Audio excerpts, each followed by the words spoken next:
Bueno, seguimos aquí en La Brújula por Radio La Luna y ya estamos en contacto con el diputado mandato cumplido, podríamos decir, Martín Urez.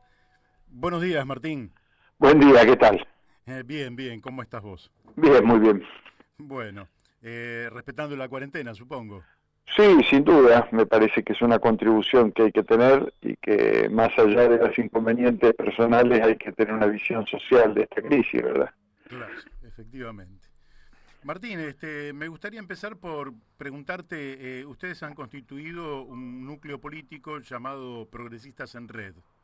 Me gustaría que me dijeras sobre el mismo lo que vos quisieras, en términos de caracterización, de pensamiento sobre la realidad y de proyección. Bueno, a mí me parece que hay que situar esto de Progresistas en Red como el reconocimiento que la política democrática en la Argentina en estos años de democracia no ha podido acometer el principal factor de crisis de nuestra sociedad, que es la desigualdad. En esto han fracasado aquellos intentos que digamos fueron de cabeza en contra de mecanismos desigualitarios, como que también fueron exitosos aquellos que apostaron a reproducir el criterio de desigualdad. Para decirlo en términos sencillos y que la gente nos entienda, de 36 aproximadamente años de democracia, hubo 20 años en los que la Argentina no tuvo absolutamente ningún crecimiento y 15 años de experimentos neoliberales relativamente salvajes, es decir, los 10 años de Menem y los 5 de Macri, los 4 de Macri y el interreino de la Rúa.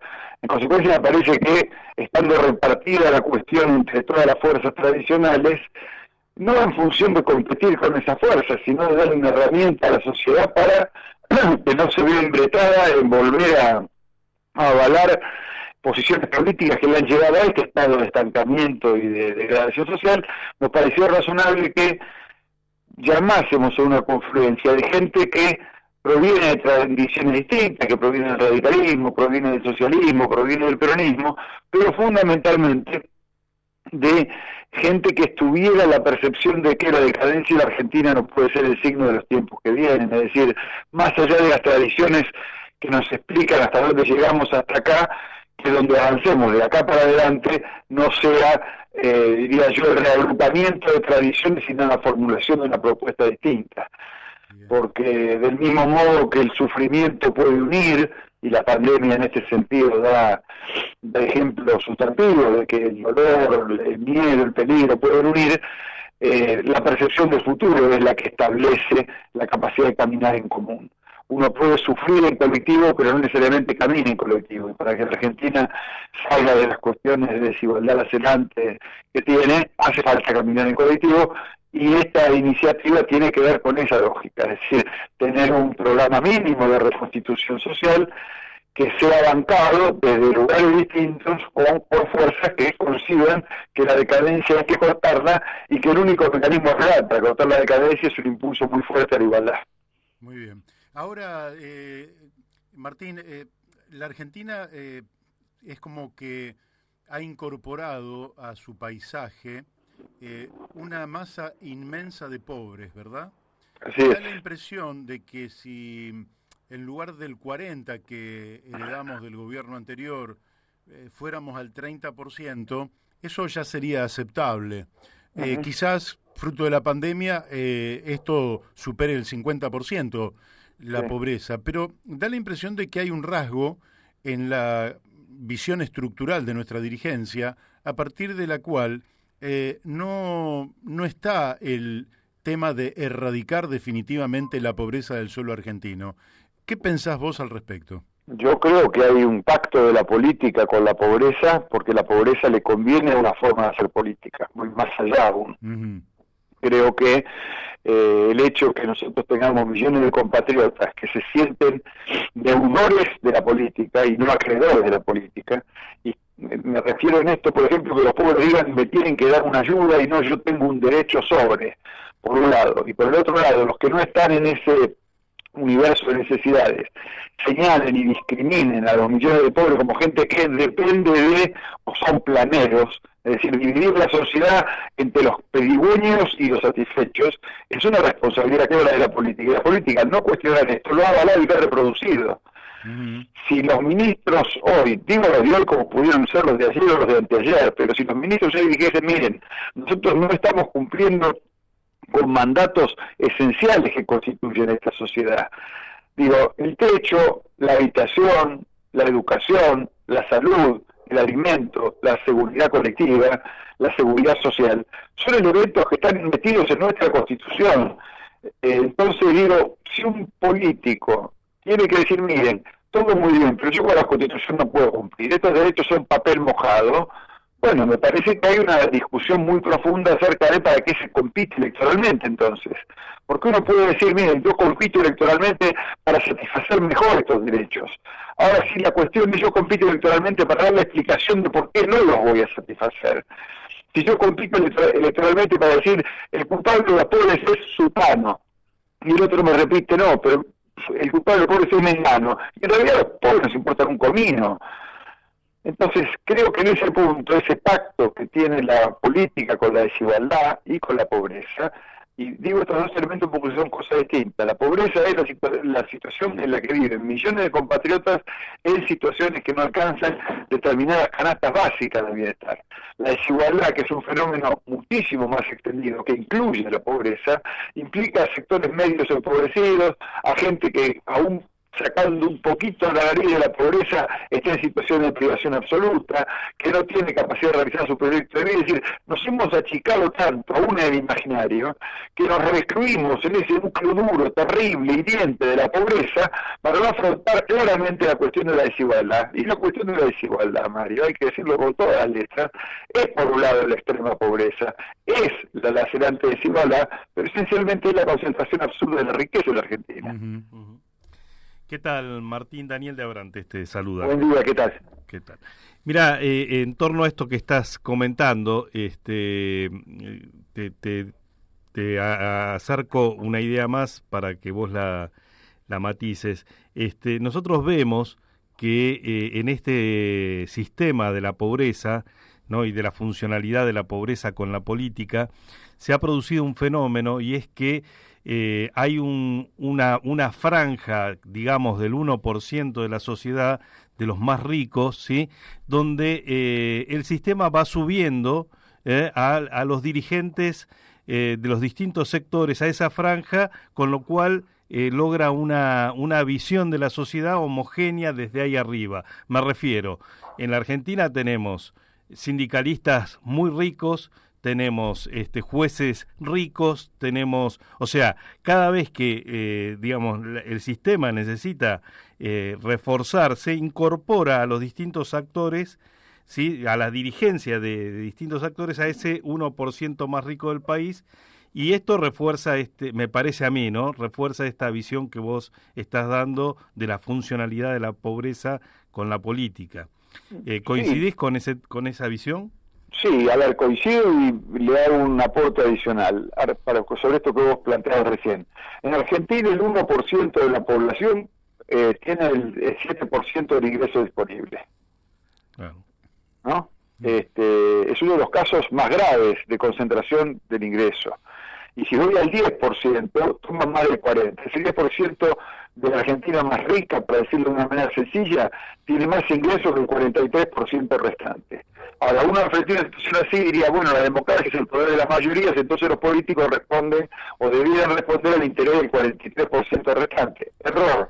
Lo que hace la política en la Argentina es comprar la reputación a los poderosos, contra reputación ante los poderosos, y le da explicaciones a los desposeídos. En el mismo, digamos, en la misma línea de análisis te agrego algo más para escuchar tu opinión. Durante todos estos años, una de las, digamos, un espacio donde hemos fracasado es en la construcción de alternativas a este sistema, ¿sí?, que tengan una cierta estabilidad y que se puedan desarrollar en el tiempo, como hemos visto que ha ocurrido en algunos otros países de América Latina. Por nombrar algo, la experiencia del Frente Amplio, que desde la Argentina la miramos con cierta envidia, ¿no? Una construcción multifacética que se ha podido consolidar y mantener a lo largo de los años. ¿Por qué crees que esto no fue posible en la Argentina? Yo creo que fracasamos, y quiero usar con emoción y con convicción el plural verbal, ¿verdad? Porque la teoría de que los que fracasaron siempre son otros responsabiliza la actuación de cada uno de nosotros, por lo cual saludo que hayas utilizado vos el plural y me sumo a ese plural. Me parece que fracasamos porque en realidad las condiciones de unidad de las fuerzas que auspiciaron estrategias desigualitarias y de profundización democrática, cometimos un pecado que significa suponer que la lógica de unificación de esas fuerzas está solamente en un pacto entre dirigentes. Una de las características centrales que tuvo la construcción del Frente Amplio, que tuvo la construcción del PT, que tuvo la construcción de herramientas frentistas de izquierda en muchos países del mundo, es que con la necesaria unidad de los dirigentes hay que apostar a una unidad de base, a la constitución de un sujeto de base. Es muy extraño, muy difícil romper una construcción hecha desde abajo, donde la mujer y el hombre de intemperie se sienten parte de y forman parte de en sus procesos de discusión, en sus procesos de decisión, que sí le llega por nota que a partir del día de mañana los que están en la vereda del frente son otro partido. Cuando uno genera emoción y experiencia en la construcción, y no solo unificación de firmas de dirigentes en un punto, es mucho más difícil. Me parece que ese reaseguro, en este contexto mundial donde hay acceso a redes de comunicación masivas, a formas de participación directa mucho más amplias, es una herramienta que nosotros debiéramos usar, es decir, usar la tecnología para crear condiciones de adhesión, de participación, tener mecanismos de participación informática y digital, como lo estamos haciendo hoy incluso en el plano de la dirigencia política. Al no haber hoy capacidad personal de reunirse, hay reuniones por Zoom, hay participaciones por las redes. ¿Por qué no abrir esto ya no solo a la participación de los militantes o los dirigentes, sino abrir en convocatorias sociales por temas específicos? Digo, ¿por qué no se puede discutir colectivamente si la Argentina necesita o no un ingreso ciudadano? Claro. ¿Por qué no discutir cosas que tienen que ver con si la Argentina puede tener el absurdo de que los ricos en este país no paguen impuestos y sea el IVA y el impuesto a las ganancias y los salariados la liga del sostén del Estado? ¿Qué mejor tenemos nosotros que aportar solo desde la política como militantes o como dirigentes, que muchísima gente de buena voluntad y preocupada no lo puede hacer? El día que uno suelda en una propuesta una articulación entre experiencia y teoría con la gente, es mucho más difícil producir fenómenos de ruptura que si se pelean dos dirigentes y cada cual es una lista. Claro. Perfecto. ¿Cómo, Martín, nosotros, siguiendo la misma línea de razonamiento que se venía conversando, el Frente Amplio Uruguayo, entre otras cosas, tuvo la adhesión de los trabajadores organizados. Sí. Y en la Argentina, los trabajadores organizados tienen una fuerte identidad. En un momento se hizo una experiencia alternativa, ¿no?, con la CTA. Sí. Y hoy te encontrás con la particularidad de que prácticamente todos los sectores del movimiento obrero organizado o la clase trabajadora, como se le quiera llamar, han tributado al gobierno de Alberto Fernández. ¿Cómo se entiende este fenómeno? Bueno, en primer lugar se entiende, voy a ser tal vez un poco áspero en la caracterización, pero para ser sincero, ¿verdad? El modelo sindical argentino, que no es lo mismo que la defensa de los derechos de los trabajadores, son dos cosas completamente distintas. El modelo sindical argentino depende históricamente de un proceso de articulación con el Estado, sea quien sea el Estado. Claro. Se llama Alberto Fernández, Cristina Kirchner, Mauricio Macri. Porque yo podría contar también que hubo importantes segmentos de la burocracia sindical argentina que llegaron a pactos y acuerdos con Macri, si bien no se referenciaban en el PRO como militantes. Entonces digo, que la estructura sindical se recueste en un aparato y ese aparato se recueste en el manejo del Estado, en Argentina es más viejo que el sol salga por el este, ¿verdad? forma parte casi de la naturaleza. La discusión en todo caso me parece que se abre en otro punto, que es si las condiciones del trabajo formal de la Argentina, un trabajo que hay que decirlo con todas las letras, es y será minoritario en el futuro, y si el modelo sindical de representar al trabajador estable, de planta permanente, con derechos sociales, es hoy una minoría en la Argentina y que será una minoría en el futuro, es el interlocutor no solo con esos trabajadores, porque los intereses de los sindicatos muchas veces no condicen en absoluto con los intereses de esos trabajadores, y por esto se ve la situación de conflicto que existe en múltiples comisiones internas, en regionales enteras de los sindicatos, que pelean por procesos de renovación sindical que el Estado impide que se realicen, aún en los propios sindicatos, sino otro problema mucho mayor, es que la mayoría de los trabajadores argentinos viven en otro mundo del trabajo, y ese otro mundo vulnerable, precario, intermitente, de changas, de microempresas o empresas familiares, implica el 55% de los trabajadores hoy, no tiene ningún tipo de representación sindical. Entonces, ahí hay un doble problema, que es que las burocracias sindicales gestionan sobre la base de trabajadores están en sindicatos que no tienen capacidad de articular, pero que objetivamente, les doy un dato que salió el otro día en la encuesta del INDEC, en Argentina hay tantos trabajadores industriales como empleadas de casas domésticas. Mira, tremendo. Digo, para que entendamos y nos empecemos a ubicar en qué sociedad estamos parados. ¿No? Hay la misma cantidad de trabajadores industriales que de trabajadoras en casas domésticas. Y como todos sabemos, las trabajadoras en casas domésticas tienen un nivel de precariedad laboral, de sobreexplotación, de trabajo intermitente y de cantidad de perversidades en materia de relaciones laborales inauditas. Entonces, me parece que cuando uno discute el mundo del trabajo, cuando discute el mundo aún de aquellos que tienen un contrato laboral que defenderse, tienen que entender que no necesariamente la adscripción al gobierno, en este caso al gobierno de Alberto Fernández, implica una ampliación de derechos. Cuando ustedes decían hoy el tema de la pandemia y cómo se va a salir, es muy posible que estos mismos sindicatos, que hoy se venían callando la boca antes, que se están callando la boca ahora, vengan, peguen la vuelta y le digan a sus trabajadores, miren, como salvamos la fuente de trabajo, ahora calladito y hay que volver a las plantas. Como si en la crisis los que están abajo, y en esto me refiero incluso a los trabajadores formales, no hubiesen y no fuesen a perder muchísimo más que otros. Aquí hay un tema que me parece que va a haber que pensar en común, que es que de cada crisis en la historia argentina, los que se cayeron nunca volvieron al lugar de partida. Así es. Es decir, los trabajadores formales que perdieron ingreso nunca lo recuperaron en el momento de la recuperación. Y los trabajadores informales y los hogares que cayeron en materia de distribución de ingresos, de pérdida de derechos, de negación de infraestructura y demás, nunca la recuperaron al salir de la crisis. De cada crisis sale un escalón más bajo. Ahora, en una crisis brutal, los escalones bajan mucho más y la recuperación es mucho más difícil.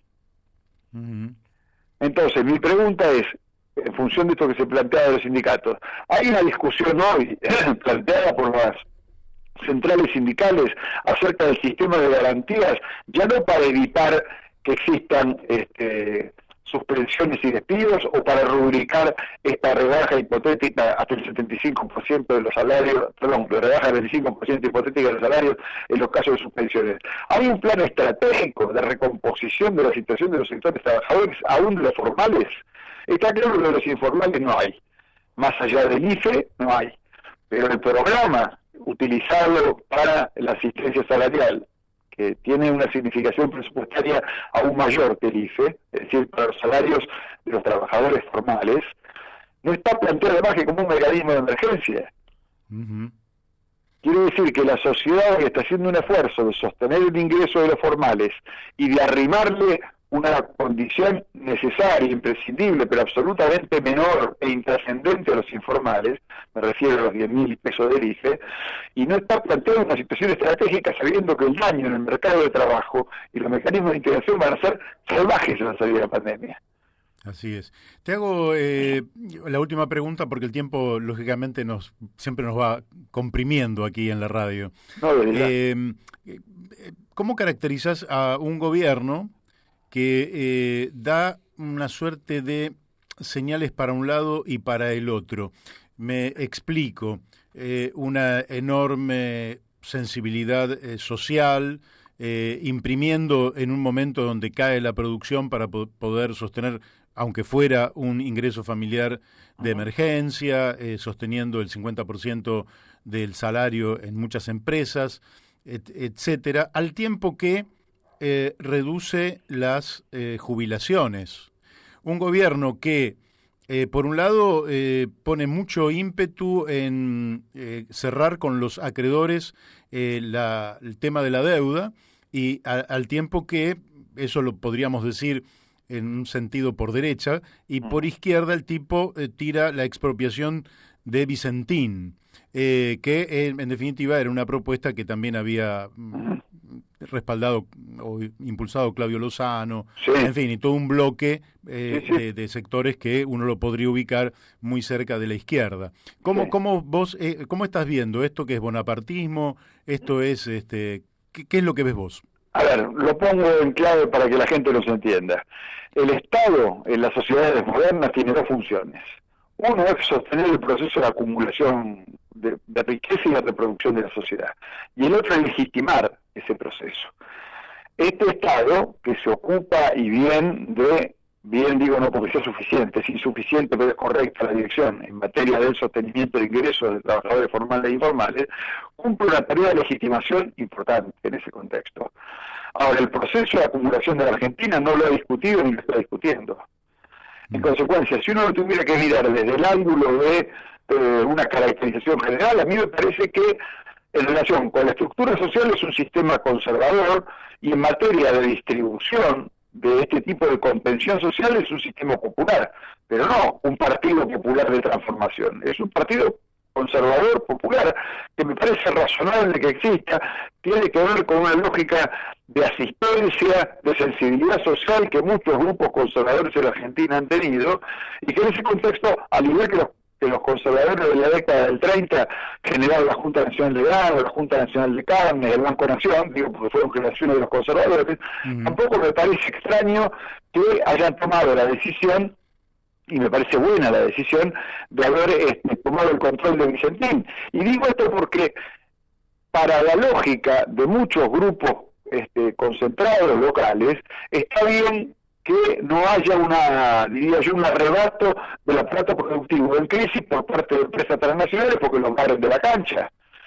Del mismo modo que Macron, por decirlo en términos sencillos, defiende a los campeones nacionales de Francia frente a otras empresas, y nadie se le ocurriría decir que Macron es un gobernante de izquierda o socialdemócrata, del mismo modo que eso pasa, me parece razonable que el gobierno de Alberto Fernández tome el control de Vicentín para evitar que empresas transnacionales sigan haciendo jueguitos, su liquidación y su refacturación y juegos financieros en el sector externo de la Argentina, en una situación que necesita dólares y que tiene un problema de inserción internacional muy grave.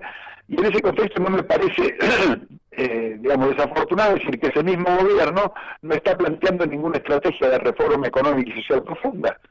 Claro. Hay que entender, me parece a mí, digo, desde mi humilde opinión, que uno puede coincidir con medidas de los conservadores populares sin por eso subirse al carro de una caracterización blanco-negro.